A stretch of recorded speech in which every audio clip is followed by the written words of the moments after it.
किसी भी मूव पर ट्रस्ट नहीं करना है, ये चीज आपको क्लियर दिख रही है। तो बैंक निफ्टी इंडेक्स में जो भी आपका अप्रोच रहेगा वो सिर्फ और सिर्फ स्कैल्प का रहेगा। यहाँ जो लेवल मिल रहा है वो मिल रहा है 24,000। एक मिनट, काहे नहीं पेनवा चल रहा है वो, हाँ चलेगा साला। 24,500, 24,500 के नीचे शॉर्ट हमें करना है, ठीक है, कोई डाउट नहीं। अब इस जगह पर आपके पास ये भी लेवल है 24,800 का। अगर 24,800 ब्रेक करता है तो आप 900 और उसके, अरे 24,000 बोल रहे हैं यार, हम भी जो है ना एक निफ्टी पकड़ लिए और निफ्टी में ही गाना गा रहे हैं। चलिए कोई नहीं, सॉरी, फिर से रिपीट करते हैं। निफ्टी इंडेक्स है और यहाँ पे जो लो है वो है 55,500 का। आई एम इडियट यार, कोई नहीं।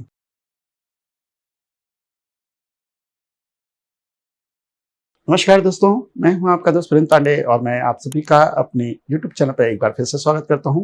दोस्तों, जब बात होती है डेली मार्केट एनालिसिस की तो हम सिर्फ इंट्राडे की बात करते हैं कि नेक्स्ट डे हम क्या प्लान करेंगे, क्या क्या लेवल्स रहेंगे। लेकिन जब बात होती है वीकेंड मार्केट एनालिसिस की तो वीकेंड मार्केट एनालिसिस में हमें इंट्राडे यानी मंडे का ट्रेड सेटअप तो देखना ही है, लेकिन साथ में पूरे वीक का व्यू भी देखना है कि पूरे वीक में बाजार में क्या मोमेंटम हो सकती है। पिछले 5 हफ्तों से हम लगातार गिर रहे हैं। वीकली चार्ट है, first week, second, third, fourth और ये फिफ्थ, 5 हफ्ते हो गए जिसके अंदर जो प्राइस है वो कंटिन्यू डिक्लाइन फेस में है। 25,800 से हम सीधे यहाँ पर करीब 1200 से 1300 पॉइंट करेक्ट कर चुके हैं। इसमें अब आप कहोगे कि ट्रम्प की टैरिफ की वजह से है ना, ट्रम्प की टैरिफ की वजह से सिर्फ ये वीक है, ठीक है। उससे पहले के 4 हफ्ते ये नेचुरल मूव्स हैं। तो बाजार में कहीं ना कहीं अगर आप देखेंगे तो करेक्शन फेज है, लेकिन क्या ये उतना इंपॉर्टेंट है? क्या हम प्रीवियस मूव को इग्नोर कर दें? तो नहीं, प्रीवियस मूव को आप बिल्कुल इग्नोर नहीं कर सकते हैं। आप ये मान के चल सकते हैं कि शॉर्ट टर्म करेक्शन बाजार में आ रहा है, भले ही XYZ कोई भी फैक्टर हो, टैरिफ हो या कुछ भी हो। आपको भी मालूम है ट्रम्प की बात का कोई भरोसा नहीं, कल को कोई और न्यूज आ जाएगी, बाजार यहाँ से ऊपर चला जाएगा। तो इस तरह के बाजार में हम इस समय ट्रेड कर रहे हैं तो उसी तरीके का अप्रोच रखेंगे, राइट। ऐसा पहले से मानकर नहीं चलेंगे कि यहाँ से बाजार गिर जाएगी। फैक्ट चेक करते हैं, लेवल्स पे बात करते हैं, लॉजिक पे बात करते हैं। तो एक लॉजिक मैंने और एक्सप्लोर किया है और वो भी मैं आपके साथ शेयर करूंगा। देखिए, ये वीकली चार्ट है ना, यहाँ पर हर एक कैंडल वीक को प्रेजेंट कर रही है। अब आप हर एक डायरेक्शन को देखें, बड़े से बड़े, ठीक है, first, second candle, third candle, fourth candle, फिर यहाँ पर एक पॉज लगा, उसके बाद बाजार नीचे गया, ठीक है। वो मेजर करेक्शन की बात कर रहे हैं, 3 यहाँ पर, ठीक है। अब हम हिस्ट्री में भी पीछे जाएंगे, यहाँ पर आपको 5 छोटे करेक्शन मिले, ठीक है। यानी मैं बात कर रहा हूं कंटिन्यू वीक्स की। तो हमें पैटर्न क्या देखने को मिल रहा है, हिस्ट्री क्या कहती है, हिस्टोरिकल डेटा में हमें क्या पता चलता है। तो हर जगह भी अगर आप कहीं पे भी देखोगे बहुत बड़ा फॉल हो, ठीक है, तब भी बाजार जो है ना बहुत ही रेयर टाइम जो है ना वो लगातार 5 हफ्ते रेड क्लोज हुआ है। चाहे आप हिस्ट्री में भी उठा के देख लो, इवन 2020 क्रैश में भी आप उठा के देख लोगे तो हमें ये चीज क्लियर पता चलती है कि बहुत ही मुश्किल है 6ठा वीक भी रेड करना। हो सकता है बाजार फ्लैट हो जाए, एक पॉज ले ले, लेकिन कंटिन्यू फॉल होना ये मुश्किल है। आप समझ पा रहे होंगे, मैं डेटा पे बात कर रहा हूँ। ये जो एनालिसिस मैं कर रहा हूँ ये कोई प्रेडिक्शन नहीं है, फैक्ट चेक है, डेटा पे है। तो डेटा के हिसाब से हमें ऐसा कोई भी 6ठा वीक नहीं मिला जिसमें बाजार रेड क्लोज हो, पहली चीज। दूसरी चीज, बाजार आपकी किसी भी लॉजिक को फेल कर देती है।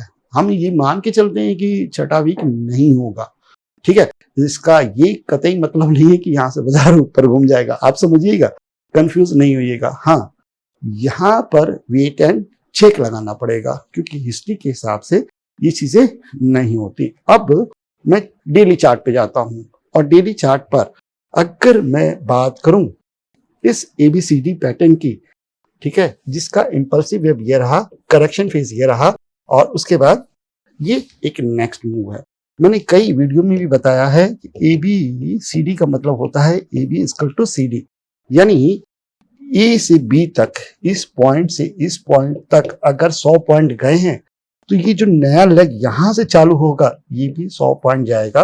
इजी टू अंडरस्टैंड है ABCD का क्या मतलब है, और उसके हिसाब से भी हमारा जो लेवल है वो है 24,520। बस इतना ही नहीं, अभी और रुकिए, अब जरा यहां पर ध्यान दीजिएगा।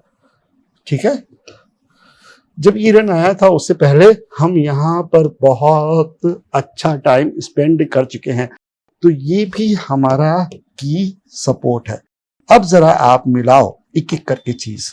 ठीक है, लोज के हिसाब से एक की सपोर्ट है, ABCD के हिसाब से PRZ है, वीकली कैंडल के हिसाब से भी ये एक की सपोर्ट है। राइट ना? अभी समझ में आ रहा है कि मैं क्या बताना चाहता था, क्या समझाना चाहता था आपको? ऐसा नहीं है कि हवा में एनालिसिस कर देंगे, अरे नीचे गिर जाएगा, टूट जाएगा। अरे देखो तो कि कहां पे हो, है ना, उसकी बात करो, उसकी हिसाब से ट्रेड प्लान करो। गिर जाए तो अच्छा है ना, ट्रेड डायरेक्शन मिल जाएगा। लेकिन जिस चीज की प्रोबेबिलिटी ज्यादा है उसको तो कंसीडर कर लो, है ना। तो वो चीजें भी आपको दिमाग में रहनी चाहिए। अब यहां से हम स्विच करते जाएंगे, कहां? आवली चार्ट में। अब आवली चार्ट में हम देख चुके हैं कि ये बाउंस आया था, फिर ये बाउंस आया था, और ये फ्राइडे की क्लोजिंग है। ठीक है, अभी भी आप देखोगे तो यहां से एक बाउंस है। लेवल क्या है यहाँ पर? 24,700। क्लोज कहां हुए हैं? 572 पर, यानी आप मान के चलो मोटा मोटा 120 पॉइंट्स ऊपर हमारा रिवर्सल लेवल है। 24,700 के ऊपर हमारे जो सारे लॉजिक हैं वो फिलअप होते हैं। लेकिन जब भी इंट्राडे हम प्लान करेंगे तो हम ये मान के चलेंगे कि हम अगेंस्ट द ट्रेंड हैं, तो पोजीशन साइज बहुत मैटर करेगी, सेगमेंट मैटर करेगा, टाइमली प्रॉफिट बुक करना आना चाहिए। और अगर 24,700 गया तो एटलीस्ट हाफ बैट पैटर्न यानी 24,800 830 तक तो हमारे टारगेट निकल कर आते हैं। ये सबसे बेस्ट ट्रेड सेटअप बनेगा अगर शुरुआत में ही बाजार में मूवमेंट आता है। नहीं तो 24,500 हमारे पास लेवल है। 24,500 के नीचे हम जब भी शॉर्ट करेंगे तो किसी भी समय रिवर्सल के लिए तैयार रहेंगे। अब आप बोलोगे कि शॉर्ट कर रहे हैं, इसका मतलब क्या है? रिवर्सल के लिए तैयार रहे। मान लीजिए आपने 24,500 के नीचे शॉर्ट किया और ये 5 मिनट के टाइम फ्रेम में इस तरीके से चल रहा है और अचानक ये रुक जाता है। तो रुक जाता है तो ये जो भी लेवल होगा, जहां पे भी स्टॉप होगा, अगर यहां से प्राइस घुमा तो रिवर्सल करने के लिए भी तैयार रहना है, क्योंकि बाजार हमेशा आपको सरप्राइज करता है। थोड़ा सा नीचे मारकर ऊपर खींच लेगा। सारे लॉजिक जो आपने देखे वीक और डे के वो सब फुलफिल करेगा, लेकिन सबसे पहले इंट्राडे में आपको उस जगह से निकाल देगा।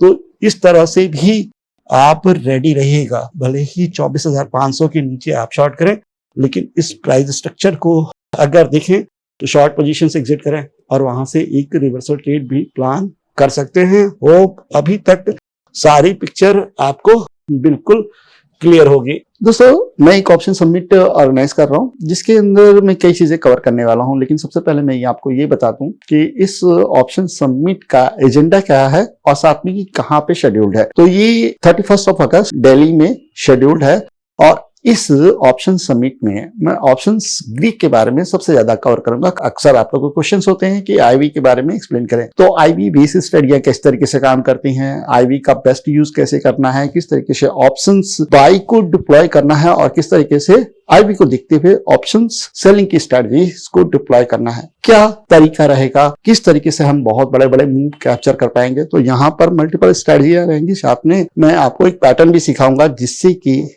आप ये एग्जैक्टली प्रिडिक्ट कर पाएंगे कि हाँ आज का दिन ऑप्शन बायर का है, और साथ में आप ये भी समझ पाएंगे कि नहीं आज के दिन ऑप्शन सेलर्स लीड करेंगे। तो मिलते हैं सेमिनार में। अब यहाँ पर हम बात करेंगे बैंक निफ्टी इंडेक्स की। स्टार्टिंग कहां से करेंगे? डे के टाइम फ्रेम से। निफ्टी 50 इंडेक्स में हम अलग चीज देख रहे हैं और बैंक निफ्टी इंडेक्स में हम बिल्कुल अलग चीज देख रहे हैं। यहाँ पर एक जो था ट्रेंड लाइन सपोर्ट वो ब्रेक हुआ है और इस जगह पर हमको एक मोमेंट मिल रहा है। तो क्या करना चाहिए? देखिए, जिस तरीके से आपने निफ्टी को देखा है उस तरीके से आप बैंक निफ्टी को करते ही ना देखें। यहाँ पर आपको किसी भी मूव पर ट्रस्ट नहीं करना है, ये चीज आपको क्लियर दिख रही है। तो बैंक निफ्टी इंडेक्स में जो भी आपका अप्रोच रहेगा वो सिर्फ और सिर्फ स्कैल्प का रहेगा। निफ्टी इंडेक्स है और यहाँ पे जो लो है वो है 55,500 का। 55,500 के नीचे हम शॉर्ट करेंगे और लॉन्ग बनेगा हमारा 55,800 के ऊपर। ठीक है, first target 55,900 and second is 56,000। ठीक है, इजी है। इसमें मैं कुछ आपको नहीं बताना चाहता, रीजन है ना कि बाजार का जो लीडर है वो निफ्टी 50 इंडेक्स है। बैंक निफ्टी इंडेक्स एक ट्रेडिंग इंस्ट्रूमेंट है, इससे ज्यादा कुछ नहीं है। वो कुछ नहीं एक्सप्लेन करेगा। आप देखो ना डेली मार्केट चार्ट पे जब निफ्टी ने रिकवरी दी थी, निफ्टी की स्मूथ कितनी चाल है, लेकिन बैंक निफ्टी इंडेक्स बिल्कुल अलग है। वो नीचे ऊपर बहुत अच्छी तरीके से मारता है। और सबसे फनी थिंग क्या है मालूम है, बैंक निफ्टी ऑप्शंस बायर को सबसे ज्यादा पसंद है, लेकिन एज हमने देखा है नंबर्स में, लेकिन कैपिटल वाइज में यहाँ पर सेलर्स ज्यादा होते हैं। आज मंथली एक्सपायरी है, इसके बावजूद यहाँ पर लोग मंथली स्प्रेड्स बहुत बनाते हैं बैंक निफ्टी इंडेक्स में। इसका रीजन है क्योंकि इसकी रेंज को डिसाइड करना इजी है। ये मोस्टली क्या करेगा, हायर टाइम में फंसा रहेगा। तो अगर हम रेंज सेल करें तो वहां पर अपॉर्चुनिटी हमको ज्यादा मिलती है। तो ये सब चीजें थी, ये ऑब्जर्वेशन था, वो मैंने आपके साथ शेयर किया। होप आप इसे पसंद करेंगे, शेयर करेंगे। मिलते हैं नेक्स्ट वीडियो में। थैंक यू, नमस्कार, धन्यवाद, जय हिंद।